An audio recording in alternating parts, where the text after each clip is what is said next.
প্রিয় শ্রোতামণ্ডলী, সাদর বন্দন। আশা করি সকলে প্রেমময়ী রাধারানীর কৃপায় কুশলে আছেন। আজ আমি আপনাদের সামনে ব্রহ্মাণ্ড পুরাণ থেকে শ্রী রাধার আবির্ভাব প্রসঙ্গে কাত্যায়নের নিকট বৃষভানু রাজার বরপ্রাপ্তির বিস্তৃত প্রসঙ্গ তুলে ধরার চেষ্টা করছি। আশা করি শ্রোতা সকল এই তথ্য থেকে অনেক তথ্য সমৃদ্ধ হবেন। ব্রহ্মা কহিলেন, হে বৎসগণ, শ্রবণ করো। ওই মহাপুর গোলকাক্ষ মহৎ ধাম সনত কুমারের শাপে সকলে সংশয়াপন্ন হইল।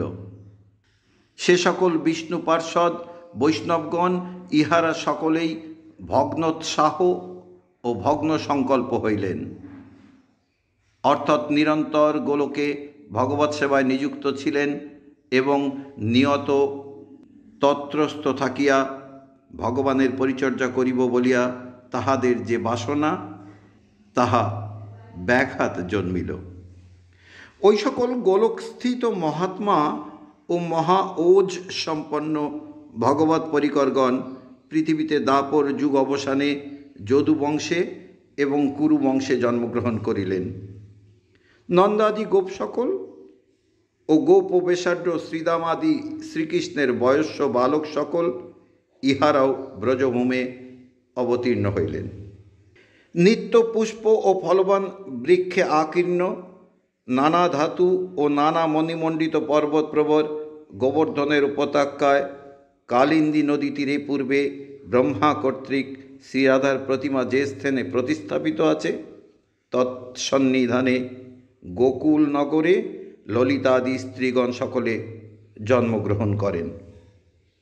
দেবী অষ্টহস্তা, বিশাল নয়না, অর্ধচন্দ্র শোভিত ললাট ফলক, মস্তকে কিরীট, গলে হার, বাহুযুগলে কেয়ূর পরিশোভিত, শ্রুতিমূলে কুণ্ডল যুগল আন্দোলিত, তাহাতে উদ্দীপ্ত বদনারবিন্দ, বহুবিধ অলঙ্কার আচ্ছন্ন গাত্র, ভুজঙ্গ যজ্ঞ পবিত ভূষণা পরিধৃত, দারিমী কুসুমবর্ণা বস্ত্র পরিধানা বিশিষ্টা, রক্তবর্ণ কুসুমের মালাধারিণী, উদ্দীপ্ত কোটি সূর্যের ন্যায় মহাদেবীর কলেবরের বর্ণ, অর্থাৎ প্রতপ্ত কাঞ্চন বর্ণা, শঙ্খ চক্র গদা শক্তি এবং হল ও মুসল অভয় বর এই অষ্ট অস্ত্রধারিণী। সুতরাং তিনি অষ্টভুজা হন। পরম উত্তমা মূর্তি বিশিষ্টা পরম আরাধনীয়া রাধা দেবী তিনি বৃন্দাবন ধামে অবস্থান করেন। ওই দেবী ব্রজেশ্বরী, ব্রজধামের অধিষ্ঠাত্রী। তাহার পূজা করিলে তিনি সর্বদা পূজকের বড় প্রদায়িনী হন। অঙ্গিরা কহিলেন, হে তাত, আপনার বদন কমল গলিত বহু প্রকার উপাখ্যান শ্রবণ করিলাম। এক্ষণে কি প্রকারে ওই মহামায়া রাধা বৃষভানু কর্তৃক আরাধিতা হইয়া তৎসাক্ষাতে আবির্ভূতা হন, সেই সকল কথা বিস্তার করিয়া আমাদিগকে বলিতে আজ্ঞা হয়। ব্রহ্মা কহিলেন, হে বৎস, গোকুলাধিপতি সকল গোপের ঈশ্বর মহাভানু নামে এক রাজা ছিলেন। তাহার চারি পুত্র, সকলেই মহাত্মা পদবাচ্য, সকলেই জিতেন্দ্রীয় ও পরম বিষ্ণু পরায়ণ বৈষ্ণব। মহাভানুর পুত্র চতুষ্টয় যথা বৃষভানু, ইহাকে বৃকভানুও বলে, রত্নভানু, সুভানু ও প্রতিভানু। এই চারি ভ্রাতার মধ্যে জ্যেষ্ঠ বৃষভানু রাজ্যপ্রাপ্ত হন। ওই বৃষভানু ক্ষমাতে সর্বসংসহা পৃথিবীর তুল্য, দানেতে মেঘের ন্যায় সর্বত্রবর্ষী, সূর্যতুল্য তেজস্বী ও স্থিরতায় গিরিবর হিমালয় সদৃশ্য ছিলেন। সুরতায় রুদ্রতুল্য, কোপেতে অগ্নিতুল্য, বলেতে বলি সদৃশ্য, সমুদ্র সদৃশ্য এবং মহিমাতে শিবতুল্য ছিলেন। ওই ব্রজধামে আঢ্যতম বিন্দু নামক এক গোপপ্রবর ছিলেন, অতিশয় বিষ্ণু ভক্ত। তাহার পত্নীর নাম মুখরা। ওই মুখরার গর্ভে বিন্দুর 5 পুত্র হয়: ভদ্রকীর্তি, চন্দ্রকীর্তি, মহাবল, শ্রীদাম এবং মহাকীর্তি। ভানুমুদ্রা, কীর্তিমতী ও কনিষ্ঠা কীর্তিদা। বিন্দুর এই 3 কন্যা উৎপন্ন হয়। কীর্তিদার এক নাম কলাবতী, পুরাণান্তরে কহিয়াছেন, হে ব্রহ্ম, ভদ্রকীর্তি প্রভৃতি বিন্দুপুত্র পঞ্চভ্রাতা বিধিপূর্বক মেনকা, মেনা, ষষ্ঠী, ধাত্রী ও ধাতুকী নাম্নী এই পঞ্চকন্যার পানি গ্রহণ করেন। ওই ভদ্রকীর্তাদির কনিষ্ঠা ভগ্নী কীর্তিদা। বৃষভানু যথাবিধানে ওই কীর্তিদার পানি গ্রহণ করেন। কীর্তিদার উপর চরিত্রগুণে তাহাতে বৃষভানুর মন অতিশয় আবদ্ধ হয় এবং ওই বরপত্নীর সম্ভোগ সুখে মগ্ন হইয়া বহু সংখ্যক বৎসর অতিপাত করেন। ওই কীর্তিদার গর্ভে পুত্রোৎপত্তি হইবে এই কামনা করিয়া রমণ পণ্ডিত বৃষভানু প্রতি ঋতুতে তাহার সহিত সুরতে রত হন, কিন্তু বহুকাল গত হইলেও পুত্র লাভ করিতে পারিলেন না। তন্নিমিত্ত বৃষভানু অতিশয় বিষণ্ণ মন হইয়াছিলেন। অনন্তর দম্পতির অনেক বয়স হইলে স্ত্রী পুরুষ 2 জনে অত্যন্ত চিন্তাতে এবং শোকেতে পরিপ্লুত হইয়া সুপুণ্য তীর্থাদি, দেবালয় সকল ও মানস বিন্দু সরোবর আদি, গঙ্গাদি নদী সকল এবং পুরুষোত্তমাদি সুপূর্ণ ক্ষেত্র সকল পর্যটন করিতে লাগিলেন। অনন্তর মহারাজা বৃষভানু পুত্র কামনায় ব্রহ্মবাদী মুনিদিগের দ্বারা ভূরি ভূরি রত্নাদি দক্ষিণা দানে অশ্বমেধাদি বহু যজ্ঞ দ্বারা পরমেশ্বরকে অর্চনা করিয়াছিলেন। সদক্ষিণ যজ্ঞ সম্পন্ন করিয়াও যখন রাজা সন্তান লাভ করিতে পারিলেন না, তখন অত্যন্ত শোক ও পরিপ্লুত চিত্তে চিন্তা করিতে করিতে ক্ষণমাত্র মূর্ছিত হইয়া ধরণী তলে মৃতবৎ নিপতিত হইলেন। পরমাসতী কীর্তিদা স্থপতি মহারাজ বৃষভানুকে ধরণীতলে মূর্ছিত হইয়া পড়িতে দেখিয়া তাহাকে আত্মহিতকর বাক্য বলিতে লাগিলেন। কীর্তিদা মহারাজকে আশ্বাস দিয়া কহিতেছেন, হে নাথ, অনিত্য শোক ত্যাগ করো, এক্ষণে সন্তান অভিলাষে জগন্মাতা অম্বিকার শরণ লও। তপস্যা ও বাচনিক স্তোত্র পাঠে ও মানস কর্ম দ্বারা অর্থাৎ পরিচর্যা এবং নিয়ম দ্বারা যদি তিনি প্রসন্ন হন, তবে অনায়াসে তোমার অভিলষিত ফল প্রদান করিবেন। মহারাজ, ইহলোকে তদ ভিন্ন অন্য গতি নাই। তিনি সকলের হৃদয়ানন্দায়িনী, অতএব তৎশরণাপন্ন হওয়াই এক্ষণে আমাদিগের শ্রেয় কল্প হয়। কীর্তিদা রাজা বৃষভানুকে কহিতেছেন, হে নৃপ, গিরিবর গোবর্ধন পার্শ্বে নির্মল সলিলা যমুনার তীর সান্নিধ্যে মনোহর উত্তম স্থানে শুভদায়িনী মহামায়া কাত্যায়নী মূর্তি অধিষ্ঠিতা আছেন। হে রাজন, ওই স্থান মনোহর শত শত তরু তমাল মণ্ডিত। কত কুঞ্জ গৃহে নানা প্রকার সুদৃশ্য মৃগগণে আকীর্ণ, নানা জাতি পক্ষীগণের শ্রুতি রসায়ন প্রতিনাদিত প্রমত্ত মধুপানাসক্ত ভ্রমরনিকর নিরন্তর পুষ্পসমূহে গুনগুন করিয়া ভ্রমণ করে।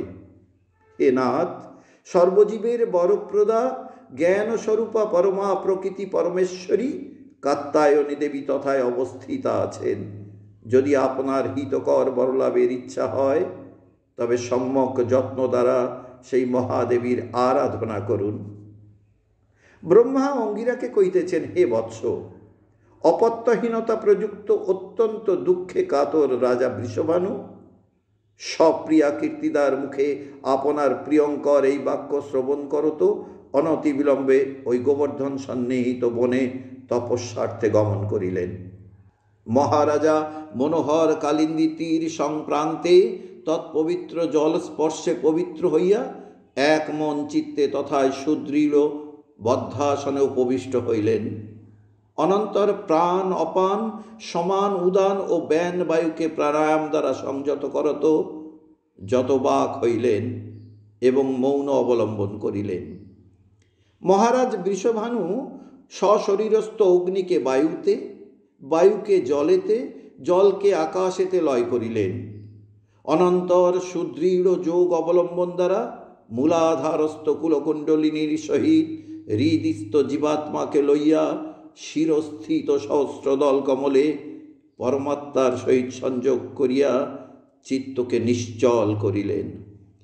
জিতেন্দ্রীয় বৃষভানু 1 বৎসর কাল জলস্থ হইয়া ফলমূলাহার, শুদ্ধ জলাহার, পত্রাহার ও শুদ্ধ বায়ুমাত্র আহার করিয়া কখনো একাহার বা নিরাহারে দেবীর উপাসনা করিলেন।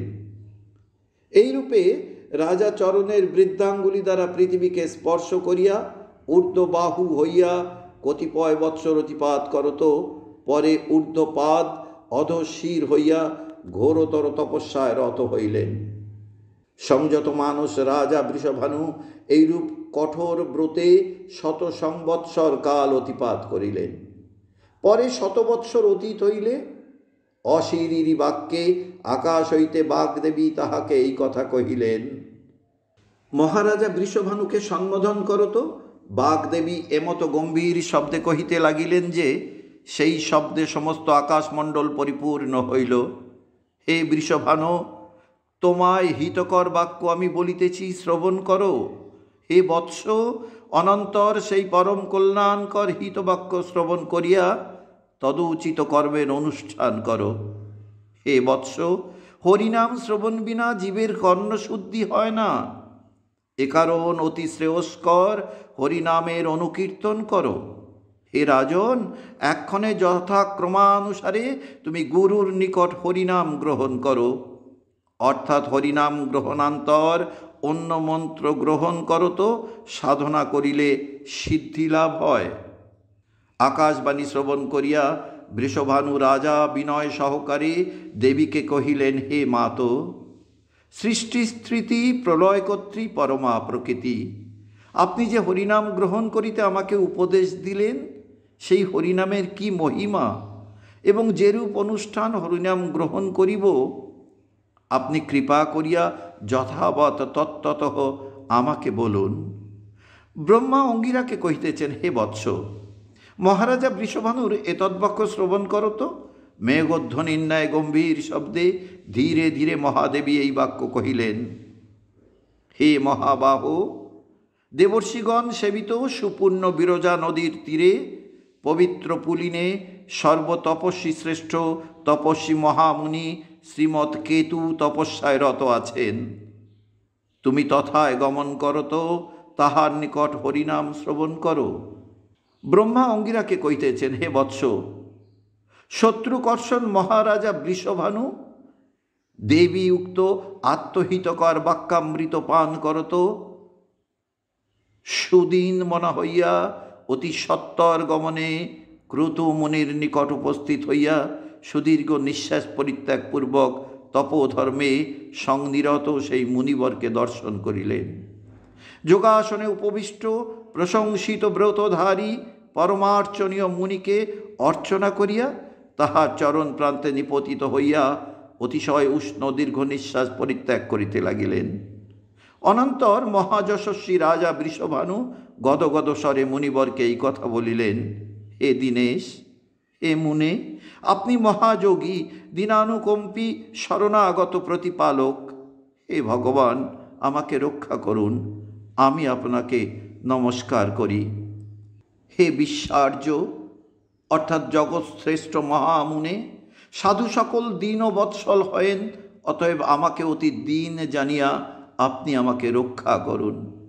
ব্রহ্মা অঙ্গিরাকে কহিতেছেন, হে বৎস, পরম স্তবনীয় অকিঞ্চনবিত্ত মুনিবর ক্রতু মহারাজ কর্তৃক সংস্তিত হইয়া সুমধুর বাক্যে সান্ত্বনা করত তাহাকে কহিতে লাগিলেন, বৎস, তোমাকে ভীত দেখিতেছি।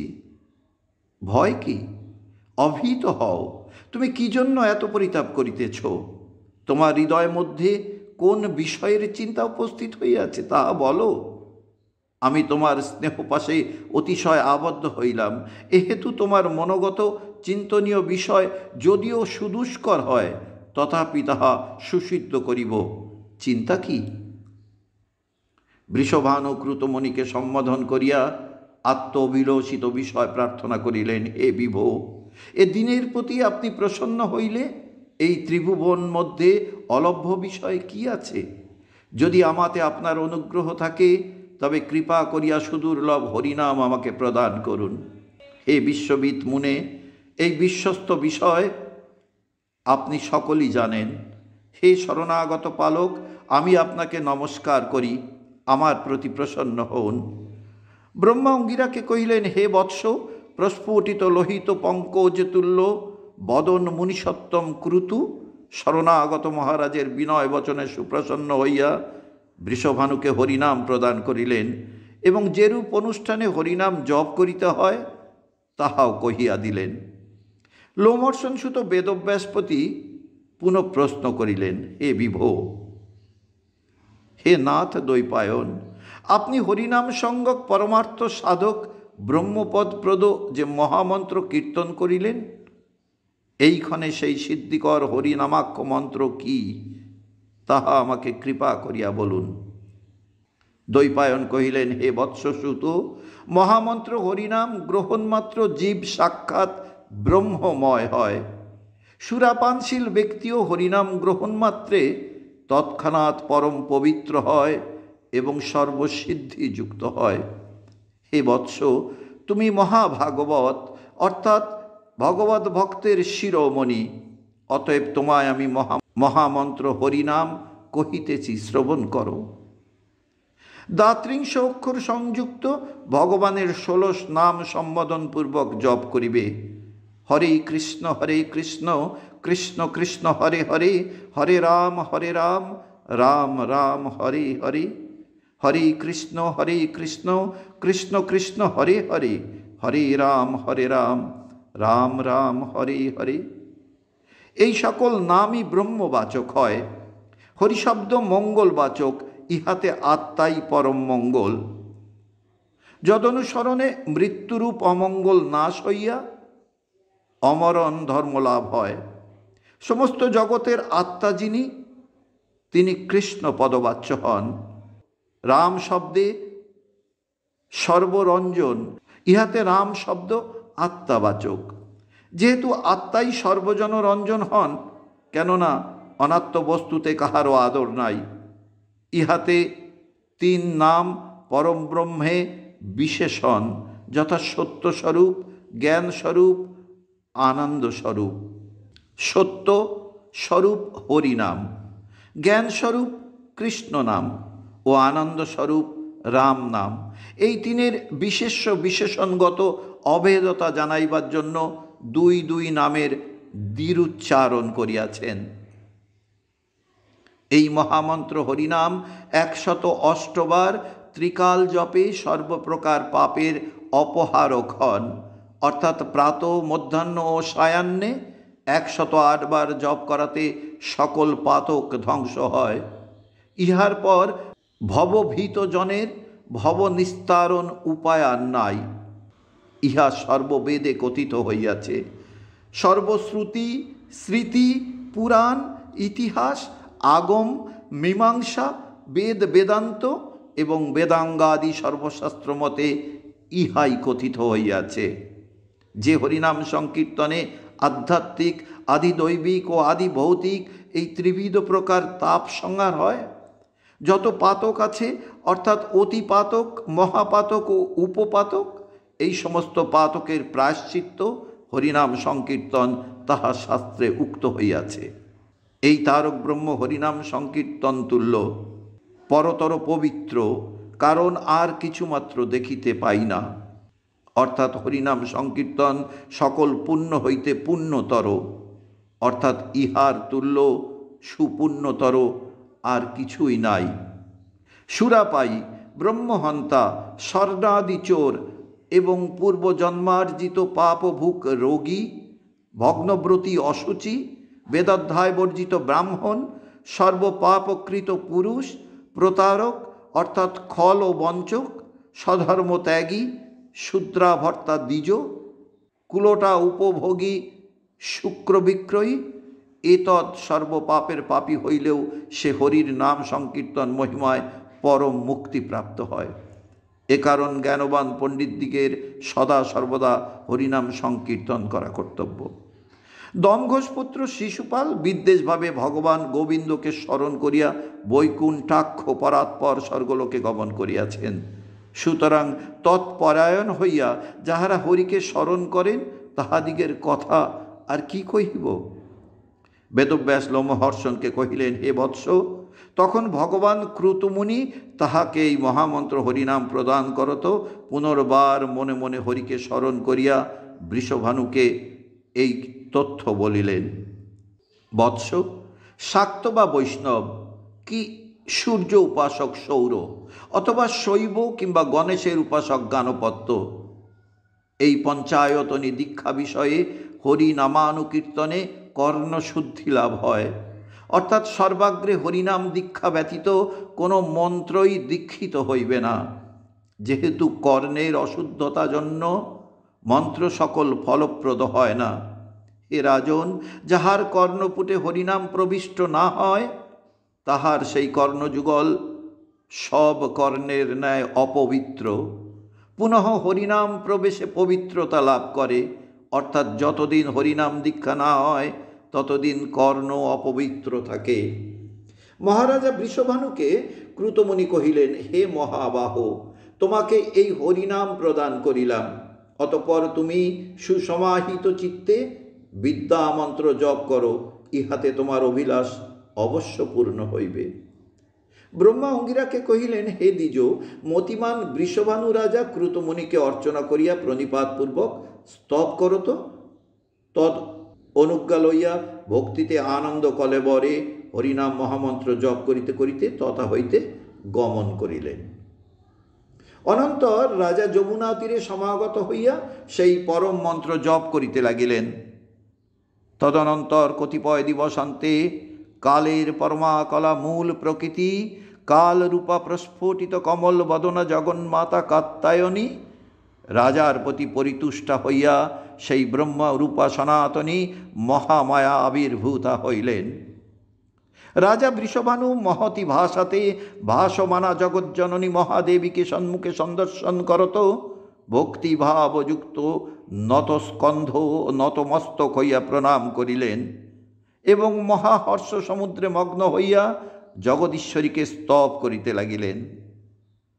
হে জগজ্জননী, হে মুক্তি প্রদায়িনী, তোমার যে এই পরম রূপ দর্শন করিলাম, ইহা বাক্যেতে কবির অবর্ণনীয়। অর্থাৎ বাক্য দ্বারা কবিগণ বর্ণনা করিতে পারেন না। তোমার অচিন্ত পরম রূপ কদাপি কাহারও ধ্যানের বিষয় হয় না। তোমার মহিমা যে কতদূর তাহা ব্রহ্মাদির অগম্য, অর্থাৎ ব্রহ্ম আদিরা নিশ্চয় করিতে অক্ষম।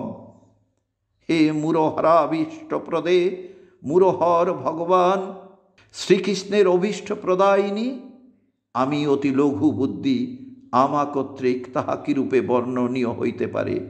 হে জগদীশ্বরী, তোমার ওই পরম রূপ ধ্যান প্রভাবে সুরগুরু বৃহস্পতি বাক্পতিত্ব প্রাপ্ত হইয়াছেন।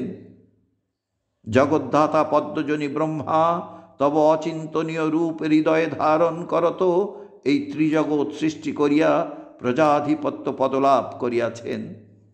তোমার পূজ্য পাদযুগল চিন্তা করিয়া সুরপতি ইন্দ্র ত্রৈলোক্য ঐশ্বর্য প্রাপ্ত হইয়াছেন। জগৎপতি বিষ্ণু জগৎ পালন করিতেছেন এবং তোমার নমস্কার প্রভাবে সম্যক প্রকার সুখ ভোগে ভোক্তা হইয়াছেন। হে ত্রিজগতাং মাতঃ, অতএব আমি নিয়ত ভক্তিভাবে তোমাকে নমস্কার করি।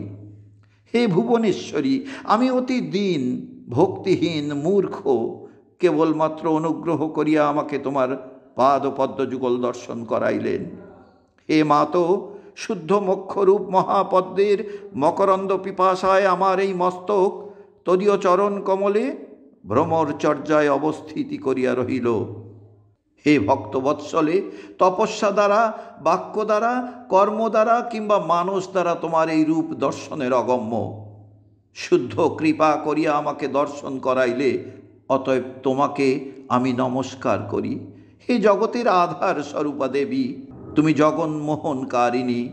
হে বিশ্বেশ্বর পূজিতে, তোমার বিশ্বমোহিনী দুরন্ত মায়া আমাকে যেন মোহযুক্ত না করে, তোমাকে নমস্কার করি। হে দেবী, তুমি বিষ্ণু কর্তৃক পরিপূজিতা, তোমার চরণ কমল যুগলে আমি প্রণাম করি। হে মহেশ্বরী, হে মহেশানী, আমি অতি দীন, অশরণ, অনাথ, আমাকে রক্ষা করো, তোমাকে আমি নমস্কার করি। ভবতাপে তাপিত অতিদিন শরণাগত জনের পরিত্রাণকারিণী তুমি। হে দেবী, তুমি সকলের আধার, অথচ আপনি নিরাধার, কিন্তু আদেহ রূপে আধার যুক্ত কদাচিৎ হও। তুমি সর্বজনধাত্রী, ধরিত্রীকে ধারণ করো। হে দেবী, তুমি বেদ বিদ্যা ধারিণী এবং বেদ বিদ্যা ধারণার আধার স্বরূপা, তুমি বিশ্বপূজিতা, তোমাকে নমস্কার করি। ব্রহ্মা অঙ্গিরাকে কহিলেন, বৎস, রাজা বিষভানু স্বীয় অভিলাষ পূর্ণ হওয়ায় এই প্রকার দেবীর অগ্রে স্তুতি করত, পুনঃ পুনঃ প্রণাম ও ভক্তিভাবে অর্চনা করত, কৃতাঞ্জলি পুটে রহিলেন। মহাদেবী বৃষভানুকে কহিলেন, হে বৎস, তোমার জিতেন্দ্রিয়তায় ও তপস্যায়, পূজায়, ভক্তিতে ও ক্ষমাগুণেতে, দম যোগেতে ও স্তুতি বাক্যেতে আমি অতিশয় প্রসন্না হইয়াছি। অতএব তুমি আমার বর গ্রহণযোগ্য পাত্র, আমি তোমার বর প্রদায়িনী, তুমি আমার নিকট অভিলষিত বর প্রার্থনা করো। বৃষভানু দেবীর সানুকম্পিত এই বাক্য শ্রবণ করত বিস্ময়োৎফুল্ল লোচন হইয়া কহিতে লাগিলেন, হে দেবী, যদি আমার প্রতি আপনি প্রসন্ন হইয়া থাকেন, তবে আর এই জগত্রয়ে আমার কিছু প্রয়োজন নাই, যেহেতু আপনার পদাশ্রয় প্রাপ্তি অতি সুদুর্লভ হয়। হে দেবী, তুমি সকলের অন্তঃকরণ স্বরূপা ও সর্বান্তরঙ্গা, আমার হৃদয়গত অভিলাষ আপনি জানিতেছেন। নিরর্থক বাকজাল দ্বারা কেন আমায় বিড়ম্বনা করিতেছেন? যদি দেও হয়, তবে মম হৃদয় অভিলষিত বর আমায় প্রদান করুন। ব্রহ্মা অঙ্গিরাকে কহিলেন, হে বৎস, জগজ্জননী কাত্যায়নী দেবী, বৃষভানুর ভক্তিগর্ভ এতদ্বাক্য শ্রবণ করণান্তর সহস্রাদিত্য তুল্য প্রভাযুক্ত একটি ডিম্ব তাহার হস্তে সমর্পণ করত, ক্ষণমাত্রে অন্তর্হিতা হইলেন। মহাতেজা রাজা বৃষভানু ওই ডিম্ব প্রাপ্তে সম্যক হর্ষযুক্ত হইয়া স্বীয় নিকটেনে গমন করিলেন। আজ প্রথম পর্বে এ পর্যন্ত। ভালো লাগলে চ্যানেলটি সাবস্ক্রাইব করবেন, লাইক ও শেয়ার করতে ভুলবেন না। দ্বিতীয় পর্বে এই ডিম্ব হতে কীভাবে রাধারানী আবির্ভূতা হলেন তা আপনাদের সামনে প্রস্তুত করব। সবাই মিলে বলুন, রাধা রাধা।